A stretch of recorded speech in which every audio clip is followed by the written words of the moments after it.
So we have a guest today visiting from Canada, Justin. Thanks for having me on the show, TeacherTak. It's not a show though. It's just a blog. It's really nice to see you. We hung out Friday night, Saturday night, Sunday night, which is tonight, Sunday night, and then tomorrow he's going back to Canada to start working as a doctor. So congrats on getting your Thanks, buddy. degree. Appreciate it. So happy for you. Thanks for having me for the visit. So it's been a lot of fun so far. Oh, it's been fantastic. So we're here to talk about one of the experiences we had, which was Saturday morning.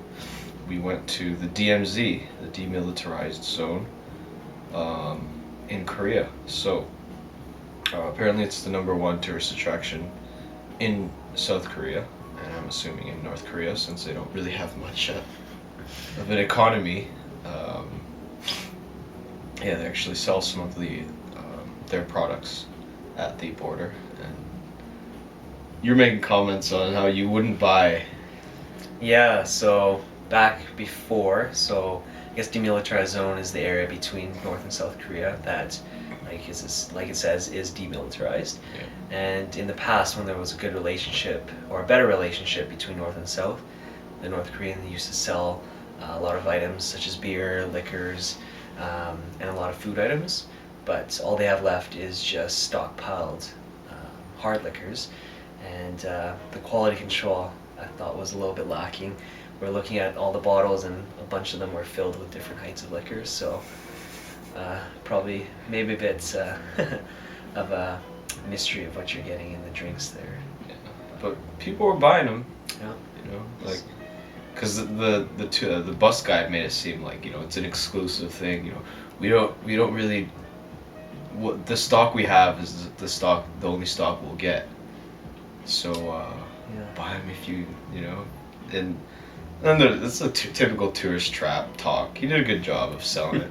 Yeah. Even made me feel like, damn, maybe I should get some of that, you know, too. But We thought of the wiser, so. yeah, we just took pictures and enjoyed the experience, and we wanted to share some of the information that we compiled and learned from the DMZ. So we'll talk about that now. So you want to start it off? Yeah, so our day started bright and early at 8:20, and we just met up at one of the exits close to where our hostel was. And excuse me, we hopped on a bus and we drove to a tiny area, which pretty much all it had was a theme park and a little observatory area just for the bridge. And it was a point where we registered all our passports, so the South Korean government just cross-checked it or added it to the list. And yeah, that was stop one of the tour. Not really anything too exciting, but got the day going. Yeah, they had several levels, different kinds of tours. And I think you could visit different tunnels and whatnot. Like there's a total of 4 tunnels discovered where North Korea tried to invade South Korea.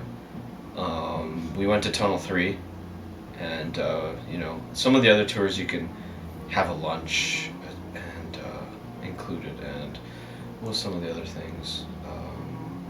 You go to a village in which you could be really, really close to the North Korean border and actually see North Korean soldiers. Right. And have an opportunity to actually look into villages on the North Korean side.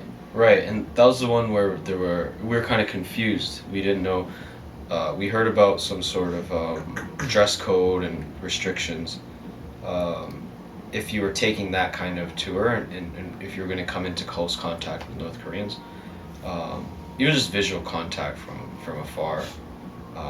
You know, I looked on blogs and websites, and they said you can't even wear like Adidas shoes or graphic tees or anything. You needed to dress extremely conservatively, but that wasn't on. We didn't visit any villages or see any North Koreans, so we didn't need to. You know, we didn't need to wear pants. You know, shorts are not allowed, and there's just ridiculous restrictions. So. Yeah, you probably couldn't be wearing baseball shirts either, but Yeah. we'll explain that closer probably to the end of the video. Yeah, for sure. So yeah, I guess just to continue with the tour, we stopped at village, got our passports registered, and we drove a couple more hours north to our first stop, which was the tunnels. Yeah.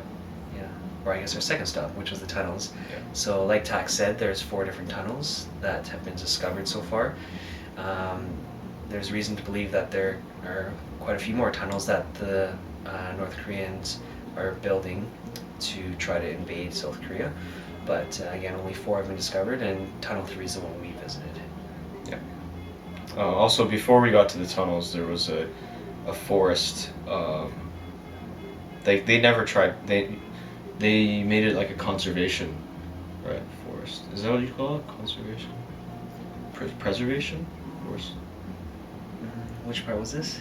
Well, they the American soldiers planted a ton of landmines. Oh yeah, Right. like a million landmines. Yeah, and so the forest that they planted it in became just like a protected area, I guess. Oh yeah, so it's a totally restricted zone. Yeah. There's some division in the military that's responsible for slowly removing all landmines that were dropped by planes, and I guess it's just prevent people crossing from either side. But occasionally, some people, if they're running away from North Korea and want to get into the south, they even chance running through their landmines. And sometimes people make it, and unfortunately, sometimes people either die or lose limbs. And yeah, I guess that's appropriate leading into the Tunnel 3. So this tunnel was discovered because one civil engineer defected against the North Korean government, and he was responsible for designing parts of the third tunnel, and he ended up running away into South Korea, and in the process he ended up losing one of his legs in that landmine area. So when the South Korean government found him, he offered up this information, but he wasn't exactly sure where it was in terms of above the land, especially on the South Korean side. So he gave as much information as he could, and the South Korean government, they devised a detection system. So they put a bunch of PVC piping filled with water at pretty close intervals to each other in a relatively small area. And they left that area for 3 years. And the reason for these pipes were with explosions of dynamite, the pressure and the shock waves apparently shoot the water out of the piping, so they could tell where everything was being drilled. Right. The PVC pipes, they crack under the pressure, and the water that's contained within the pipes just sprays up or just empties out, and you can just we can tell when you walk by it that something's wrong. So Yeah, so it was just by chance 3 years later that one of the pipes actually broke, and they planted a few more pipes around that, and they saw them breaking as well, so they were able to figure out that's where the tunnel was at that point. So yeah, they did. They dug their own tunnel, the South Koreans, to intercept. And yeah, do you want to talk about details on that? Or? Well, they dug an interception tunnel and eventually found the North Koreans. What was it, like 76 meters underground? Yeah, I think it was 70 meters below ground, and something like that. 76, I think we wrote down here. It was.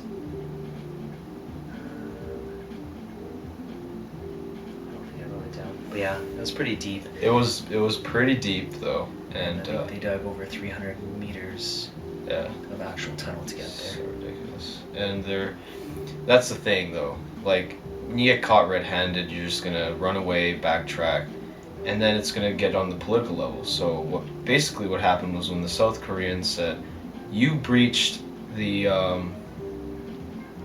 what was it, armistice that we signed that." Ended the war, basically saying there's going to be no invasions, no fighting, no nothing, no espionage, nothing. And you breached that, and North Korea basically said, no, actually, you guys are the ones that dug the tunnel to invade our place. And so there are 3 things, 3 indicators that kind of put the icing on the cake, put the nail in the coffin. One of them was that the basically when you make explosions and build tunnels, you drill holes into the walls, and those holes were basically directed towards South Korea. Um, what like, because they didn't finish building the wall. What wall that they found, all the holes were leading towards South Korea. So, you know, that's just like that alone Yeah. would be enough. And what was the second one? So the second one was that the incline of the tunnel was slightly, I guess, downsloped towards the North Korean side. So as they would dig the tunnel, water would drip back down into the North Korean side rather than flooding the direction in which they're drilling. Yeah. That'd be stupid to like. Yeah, you'd have to bring some scuba gear with you. So Yeah. And then the third one was that they basically got, what were they, dusted? Was it dusting? they got a bunch of coal. Yeah, they got a bunch of coal and then they just dusted the entire tunnel and coated it with coal and said, actually we were digging a coal mine. We weren't actually digging a tunnel to invade South Korea. So just I actually I took a picture of my hand. I actually rubbed my hand up against the tunnel wall and got a bunch of coal on my fingers. I mean, it's that easy to tell that actually this is not a coal mine, and coal is located in different kinds of rock, right? Yeah. So with geological studies, there's no coal in the area at all. So just another way that they debunked that. So Yeah, it's granite. It was all granite, not coal. So, they're just it's just stupid. So, so yeah, the tunnel was really interesting. It was funny, like people hitting their heads on the. We got hard hats on and we walked all the way down. It was actually a lot longer than I thought. Maybe it was kind of slow because people were kind of slow, and it was really cool. Are there any comments, any impressions from the tunnel? yeah, so it was pretty low. So even Tak and I had to duck down pretty low. Yeah, we're not tall, but Yeah. we're not. Yeah, the tunnel was kind of. So it was pretty tight in there, and at this point, what they did at the end of the tunnel is they built 3 large concrete barriers, each a meter thick, just to totally block off the tunnel, so nothing could get through. And essentially, we're on the side of the tunnel where we're safe, and yeah, that's pretty much it there. So I think that's pretty much the tunnels. Again, there's 4 of them, but we visited tunnel 3.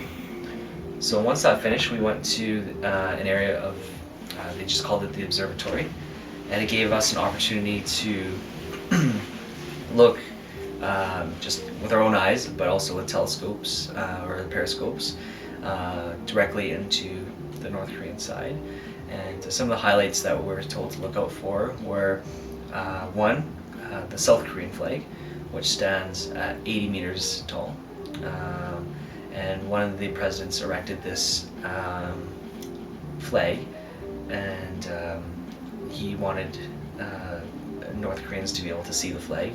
And I don't know if the exact reasons were given, but because this flag was here, the president or the leader of the North Koreans at the time was really upset, and he ended up erecting a flag that was double the size, and just to show the mighty power of North Korea, and ended up also building a village within sight of the South Koreans that they could see. And this village slash city was built, and it looks really elaborate, but it's actually a ghost town. So they just built it to make themselves look like they're really prosperous and doing well. Yeah, but they probably spent their entire national resources building that town just to have nobody live in it. And they not only did he put up a flag twice as large, he also put it like 20 meters above the South Korean flag.